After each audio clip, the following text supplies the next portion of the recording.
आप लोगों ने आज अशोक की लाट का शिलान्यास किया। इससे मैं समझ सकता हूं कि आप लोग अपने इतिहास को अच्छी तरह से जानते हैं और जान समझ करके आप लोग सम्राट अशोक की लाट की स्थापना कर रहे हैं। आपने भगवान बुद्ध की मूर्ति भी लगाई है, विहार भी बनाया है और मैं समझता हूं आप जगह जगह इन विचारों को फैलाने की कोशिश में लगे हुए हैं। हम लोग भी अपने छोटे मोटे संगठन के माध्यम से भगवान बुद्ध के विचारों को, सम्राट अशोक के विचारों को हम अपने तरीके से उसको फैलाने में लगे हुए हैं। तरीके अलग अलग हो सकते हैं, लेकिन हमारा सबका रास्ता एक है कि भगवान बुद्ध के विचारों का ये देश बने, सम्राट अशोक के विचारों का ये देश बने। इसके पहले हमारे बहुत सारे महापुरुषों ने इस कोशिश को किया। फुले ने किया, साहू ने किया, अम्बेडकर ने किया, ललई यादव ने किया, रामस्वरूप वर्मा ने किया, पेरियार ने किया, बाबू जगदेव प्रसाद ने किया, संत गाड़गे ने किया, संतराम बीए ने किया। बहुत सारे महापुरुष ने इस बात को फैलाने की कोशिश की और जब बाबा साहब अम्बेडकर को आजादी के बाद भारत का संविधान बनाने का मौका मिला तो उन्होंने सारी चीजें अशोक काल से लेकर के उन्होंने संविधान में लिखने का काम किया। और बाबा साहब अम्बेडकर पर पूरे देश को इसलिए भी फख्र है कि जो सम्राट अशोक का मानवतावादी राज था और उस समय के चिन्ह को उन्होंने आजाद देश का चिन्ह बनाया। उसी के कारण हम अशोक की लाट को याद करते हैं और उसको जगह जगह स्थापित करने की कोशिश में लगे रहते हैं। लेकिन अशोक की लाट हम स्थापित करते हैं, लेकिन अशोक की लाट हमारे देश की चिन्ह बनी रहे, उसके लिए भी हमें प्रयास करने की जरूरत है। अशोक का चिन्ह, अशोक का लाट तो तभी भारतीय चिन्ह रहेगा जब इस देश का शासक चाहेगा, राजा चाहेगा जो हमारी ओट से जीत करके जाता है। अगर हमें अशोक के लाट को भारत का चिन्ह बनाए रखना है तो ऐसे लोगों को हमें जिता करके भेजना चाहिए जो बाबा साहब अम्बेडकर के संविधान में निष्ठा रखते हो, अशोक की लाट में निष्ठा रखते हो, इस धर्म चक्र प्रवर्तन में निष्ठा रखते हो। जब तक कैसे लोग जीत करके नहीं जाएंगे तो वो धीरे धीरे, जैसे आज धीरे धीरे इन 10-12 सालों में और जब उसके पहले वाजपेयी जी के नेतृत्व में सरकार थी तो भारत के नोट पर बड़ा निशान रहता था अशोक की लाट का। और थोड़े दिन की वाजपेयी की सरकार में, वाजपेयी जी की सरकार में वो नोटों से अशोक का लाट हटा दिया गया था।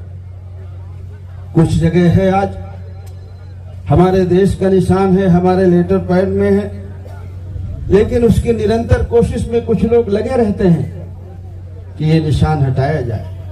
अगर इस निशान को बनाए रखना है तो जो इस निशान के समर्थन में लोग हैं, जो संविधान के समर्थन में लोग हैं, उन लोगों को सरकार में जाना होगा, जीत के जाना होगा और ताकि वो संविधान को लागू करें और जो सम्राट अशोक की सोच थी उस सोच के देश का हमारा भारत बने।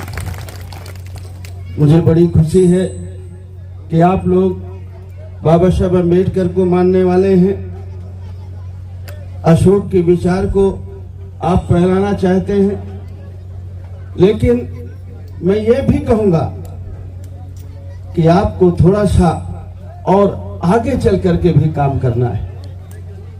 अगर हमें इस देश में हक हिस्सा लेना है, इज्जत सम्मान की जिंदगी जीना है, अगर हम चाहते हैं कि हमारे बच्चों का भविष्य अच्छा हो, हमारे बेटी और बेटी भी पढ़ करके अच्छी जगहों पर जाएं, हमारा आबादी के हिसाब से हमें हर जगह हिस्सेदारी मिले, तो हमें यह भी करना होगा कि हम कहें कि इस देश में जाति जनगणना हो और जाति जनगणना के बाद जिसकी जितनी आबादी हो उस आबादी के हिसाब से उसको हिस्सेदारी और भागीदारी मिले। जाति जनगणना कराना ये भी उन्हीं लोगों का काम है जो हमारी वोट से जीत करके जाते हैं, सत्ता में पहुंच जाते हैं। मुझे इस बात की खुशी है कि गाजीपुर में आप लोगों ने बड़े पैमाने पर जागरूकता दिखाई और यहाँ से आपने एमपी भी जिताया और आप लोगों ने एमएलए भी जिताया इस विचार के मानने वाले लोगों। लेकिन जब बड़े पैमाने पर हम जीत करके नहीं जाएंगे, सत्ता में नहीं पहुंचेंगे, तो ये जो हमारी निशानियां हैं वो सुरक्षित नहीं रह जाएंगी। आज मुझे बहुत सारे लोग कहते हैं कि इतिहास में बहुत सारी चीजें वो हटा रहे हैं, जो नए पाठ्यक्रम बने हैं, जो बन रहे हैं, शायद हो सकता है मौर्य काल इतिहास से हट जाए, जिसकी उम्मीद लोग करते हैं। तो इन सब चीजों के लिए भी आपको बहुत अलर्ट और सावधान रहने की जरूरत है। जहां आप एक तरफ सम्राट अशोक का लाड बनाएं, भगवान बुद्ध की विचारधारा को फैलाएं, वहां आपको और हमारे बच्चों को राजनीतिक तौर पर भी जागरूक रहना होगा। खाली हमारे अकेले जागरूक रहने से नहीं है, जब तक हमारी आने वाली पीढ़ी नहीं जागरूक होगी तब तक इस समस्या का समाधान नहीं होगा। कभी कभी मैं कहता हूं कि भगवान बुद्ध को मैं भी मानता हूं, लेकिन भगवान बुद्ध का रास्ता और मेरा रास्ता एक जगह अलग है। भगवान बुद्ध राजपाट छोड़ के जंगल की तरफ गए थे ना। भगवान बुद्ध राजपाट छोड़ के जंगल की तरफ गए थे। और मैं कहता हूं कि भंते हो जाओ तो कोई बात नहीं, और अगर भंते नहीं होना है तो अगर बच्चों का हित करना है तो राजपाट की तरफ चलना है। आपकी समस्या का समाधान वही है, कहीं और दूसरी जगह नहीं है। अगर घर परिवार छोड़ करके भंते बन जाना है, बिहार में रह लेना है तो अलग बात है, लेकिन अगर गृहस्थ आश्रम में रहना है और रोटी कपड़ा मकान स्वास्थ्य शिक्षा रोजगार की अगर जरूरत है तो वो सारी समस्या का समाधान राजपाट से है।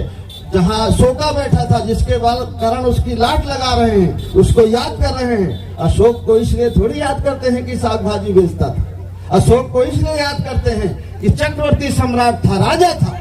और जब राजा को याद करते हो तो राजा बनने के बारे में सोचो भी, और राजा बना जा सकता है। पहले राजा बनने में तलवारें बंदूकें चलती थी, लाखों सेनाएं मारी जाती थी, तब राजा बनता था।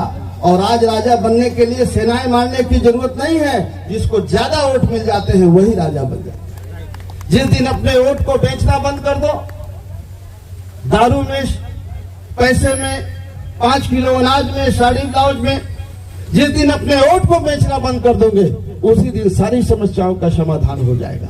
आप लोगों ने मुझे बुलाया, इसके लिए आप सब लोगों को बहुत बहुत धन्यवाद। और पुनः आप सभी को धन्यवाद और बधाई कि आप अपने पुरखे का लाट लगा करके आप याद करते रहेंगे सबको, और सबको याद दिलाते रहेंगे। बहुत बहुत धन्यवाद। नमस्कार। बहुत बहुत धन्यवाद।